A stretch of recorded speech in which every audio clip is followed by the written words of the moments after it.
is there a steady rise, in terms of younger debtors, who have approached CCS for help? A steady rise, I would say not big ones though. Okay. We do see people who are below 30 years old. Yeah, but I would say the bulk of it is still between 30 to 50. Yeah. Okay. We know the recent crisis, the credit crisis in US, and we've seen a much heightened awareness about the issue of subprime crisis and all that. And everyone's thinking, how about home? Do we see this sort of trends in Singapore as well?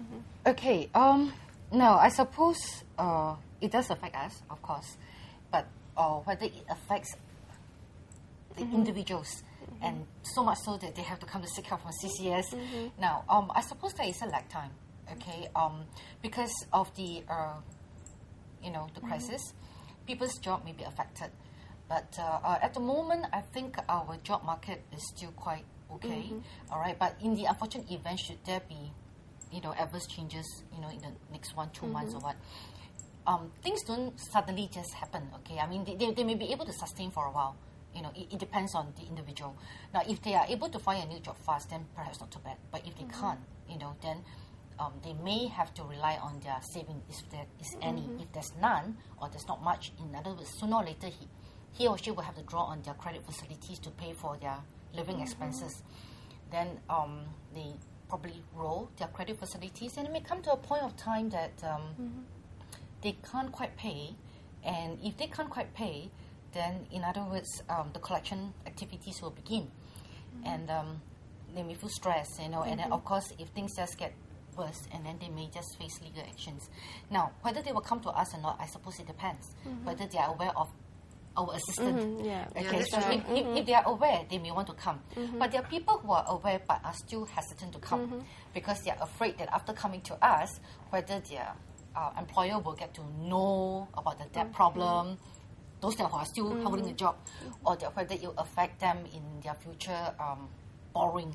Okay, so the only thing I can say is that seeking help from CCS is kept confidential. In other words, we do not inform your employer per se. Okay. As for whether they are able to borrow credit in the future, I suppose I think it's a concern, but maybe you should look at your current state. Do you really want to borrow further? Yeah, you know what I mean? You do you have a problem here? Are you able to handle it? Do you need to resolve it before you're thinking of borrowing some more? What I'm saying? Not. So one step at a time, basically, I would say that. Look at your current situation. If you don't think you can continue to make payment, you think you're going to have big problem, then you better find a way to resolve it first. Yeah. And there are some people we know in Singapore who don't resolve that, and people do resort to loan sharks, the illegal means of getting funds to ramp up whatever the money, cash that they need. Well, getting harassed by loan sharks can be really traumatizing, and all the more if you are actually harassed because someone else borrowed from a loan shark. Not you. We have a case study here. So this resident has been harassed repeatedly for 4 years just because she bought a flat from an owner who owes some loan sharks a lot of money. So let's listen to her story. Would you be able to tell us what you have experienced in the past few years after you have moved in to a unit that is previously owned by a debtor?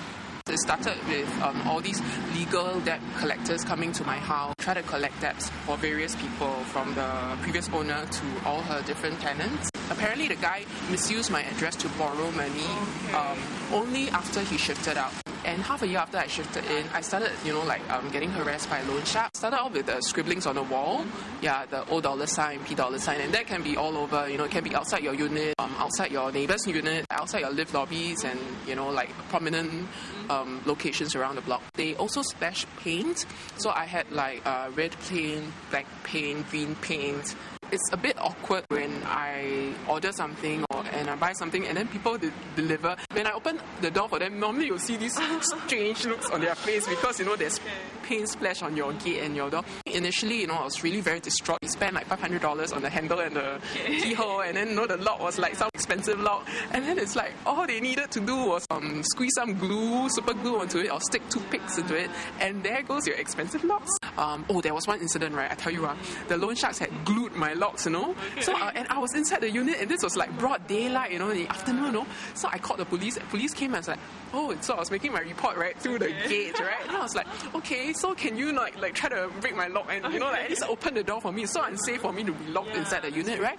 And the police was like, oh, I'm sorry, it's like we are not allowed to do that. It's not our job to do that, It's like, maybe you can call a locksmith. And I'm like, by the time the locksmith comes, what if something happens in between? Like, like the loan shark comes and sets fire to my place and I can't go out. What's all these protocol? And we've made like at least, I think, 15 police reports. At least, yeah. They never offered to help me with negotiations. Have you met any of these loan shark runners before personally?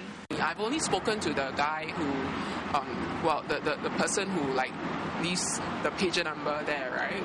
I think the very first time we kind of pissed him off because the very first time we were like kind of petrified. We didn't really know what to do. So we got this friend of ours who was an ex-police officer who claimed that he had experience managing loan shark cases to negotiate for us.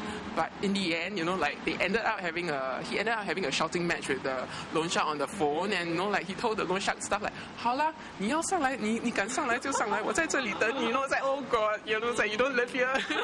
We actually went to look for the MP. He suggested that maybe I should fix a camera outside my unit, to capture evidence that the loan shark is harassing me, and then send it to the police. I'm like, what should I be the one paying, footing the cost for the camera, for the cameras and everything? It's like I've been living here for the last 5 years or so, and and I've been harassed for at least 4 years. Every time a police, like the junior police officers come to my door, they'll explain that, it's like there are many of such cases, and already set up a task force to try to crack the problem. I mean, I can understand where they are coming from in the sense that, it's like, it's kind of inefficient to, just try to address the cases one by one. It's more efficient if you try to find trends and patterns, and you do a major crackdown on like the syndicates. But then on a personal level, it's like I want some accountability as well. Like I want to know, I guess I want to know what's happening, and I would like little things done for me. Like for example, setting setting up a camera outside my unit or something to help me monitor the situation. Fortunately, the painful ordeal of these Hougang residents has subsided somewhat when the ex-owner of her flat was arrested for misusing her address. But that doesn't stop some loan sharks from bugging her for a settlement fee.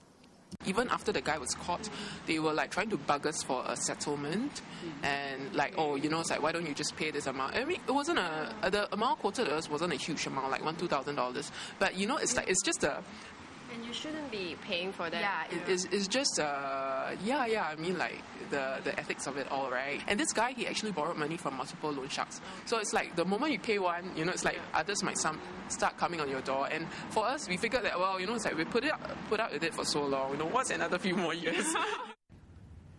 Yeah, luckily for her, she didn't settle with the settlement fee for the loan shark when they requested for it. Because after all, it's the principle that matters, right? Why should you be paying, for someone else's debts, right? Yeah, but it is strange, but someone needs to pay up. And that's from a loan shark's perspective. I mean, we realize that she's rather jolly for a woman who has been harassed for 4 years. It's quite a rare. I see that it's quite a rare sort of demeanor to be having when you've been harassed by 4 years. Resident. Yeah, she was very traumatized initially, but after a while, after 2 to 3 years, she said it has actually helped to bond, the relationship between her and her husband, because they have to go through all this together all the time. Yeah, so probably that's why, she is still quite a happy person after all. But the fact is, Reverend Tan, you deal a lot with these cases, and these are cases on the ground where people have to, put up with either like this lady who doesn't want to be identified, who has to put up with somebody else's debt, and their loan sharks that come with it, and your own debtors, your clients who have their own loan sharks coming after them as well. So, in your experience, what sort of trends do you see, in terms of loan sharks coming after debtors? What are the tactics that they have been using lately, other than the usual paint splashing and tampering with your door keys, door locks? I think nowadays they seems like using all kinds of tactics. Some can be very harsh one, and some can be a very smart one. Okay, so can you give an example of harsh one? I thought we all know about all these that you have really put up those people have been harassed by them. Those are like the common one is just a fresh paint, lock their door, or just maybe use this so-called to write all kinds of word to ask them to pay or call. I'm not sure if you have watched Along Private Limited, the Mark Lee and Fan Wong show. They gather the runners to, put on a dance so as to humiliate the debtors and force them to repay. So are these strategies that have been used by loan sharks before? That's actually a parody. A parody of Spain. What was the antithesis to harsh methods would be the song and dance method, which this film the entertaining method, like to embarrass them, to continue cajoling them into returning the money and all that. But that's sort of a parody, because we know that in real life it doesn't really happen. So in your experience, what are some of have you seen any of these, one of your clients brought you to see what they are doing to my house? That's very common, So what have you seen? Like just now, those scenes that I've seen quite often happening in our clients' house. That's quite common. Okay. Well, we have to go for a break right now, but after the break, we'll come up with more case studies on people who have encountered loan sharks and shark attacks, so to speak. So, we'll see you after the break.